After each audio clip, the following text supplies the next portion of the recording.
തനിക്കെതിരായ vigilance case രാഷ്ട്രീയ പ്രേരിതമാണെന്ന് തെളിഞ്ഞെന്ന് കോൺഗ്രസ് നേതാവ് V S Shivakumar 24നോട് 10 കൊല്ലമായി തന്നെ അഴിമതിക്കാരനായി പിണറായി വിജയൻ സർക്കാർ ചിത്രീകരിച്ചു. പരാതിക്കാരൻ പോലും ഇല്ലാതെയാണ് ഇത് അന്വേഷണം നടത്തിയതെന്നും വി എസ് ശിവകുമാർ പറഞ്ഞു.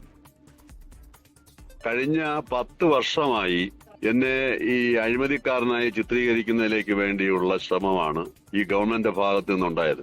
ഇപ്പൊ എന്തായാലും സത്യം തെളിഞ്ഞു.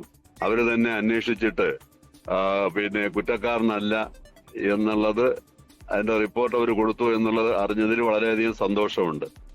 ഹൈക്കോടതിയുടെ അന്ത്യശാസനത്തിന്റെ അടിസ്ഥാനത്തിലാണ് ഈ കേസ് അന്വേഷിച്ചിട്ട് അവർക്ക് ഒന്നും കണ്ടെത്താൻ കഴിയാത്ത സാഹചര്യത്തിൽ റിപ്പോർട്ട് കൊടുത്തതെന്നാണ് ഞാൻ മനസ്സിലാക്കുന്നത്.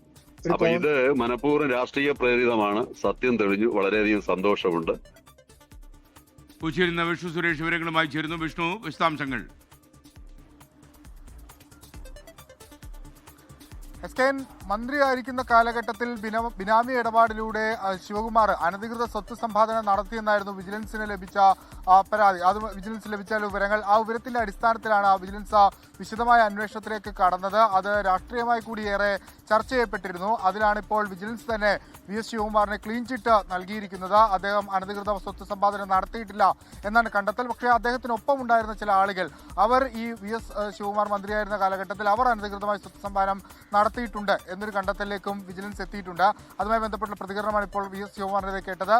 സർക്കാർ തനിക്കെതിരെ നടത്തിയത് രാഷ്ട്രീയ പ്രേരിതമായ ഒരു അന്വേഷണമാണ്. കഴിഞ്ഞ 10 വർഷം പിണറായി സർക്കാർ തന്നെ വേട്ടയാടി. ഒരു തെരഞ്ഞെടുപ്പ് കാലത്താണ് ഈ അന്വേഷണം നടത്തിയത്. ഈ തെരഞ്ഞെടുപ്പ് കാലത്തും ആ അന്വേഷണം നീട്ടിക്കൊണ്ടുപോകാനുള്ള ശ്രമം ഉണ്ടായി. പക്ഷേ ഹൈക്കോടതി ഇടപെട്ടതിനെ തുടർന്നാണ് തനിക്കിപ്പോൾ ഇത്രയും പെട്ടെന്ന് താൻ നിരപരാധിയാണ്, തനിക്ക് നീതി ഉറപ്പാക്കാനുള്ള സാഹചര്യം ഉണ്ടായത്. അതല്ലായിരുന്നെങ്കിൽ ഈ തെരഞ്ഞെടുപ്പിലും പിണറായി വിജയൻ സർക്കാർ തനിക്കെതിരെയുള്ള ഇത്തരത്തിൽ അടിസ്ഥാനരഹിതമായ ആരോപണങ്ങൾ ഉയർത്തി രാഷ്ട്രീയ ആയുധമാക്കി മാറ്റുമായിരുന്നു എന്നുള്ളതാണ് അദ്ദേഹത്തിന്റെ പ്രതികരണം. അദ്ദേഹം വിശദമായി 1-2 പേപ്പറുകൾ കൂടി കിട്ടാനുണ്ട്. വിശദമായി അടുത്ത ദിവസം തന്നെ വാർത്താ സമ്മേളനം വിളിക്കുമെന്നാണ് നമ്മളോട് പറഞ്ഞത്. എസ്.കെ.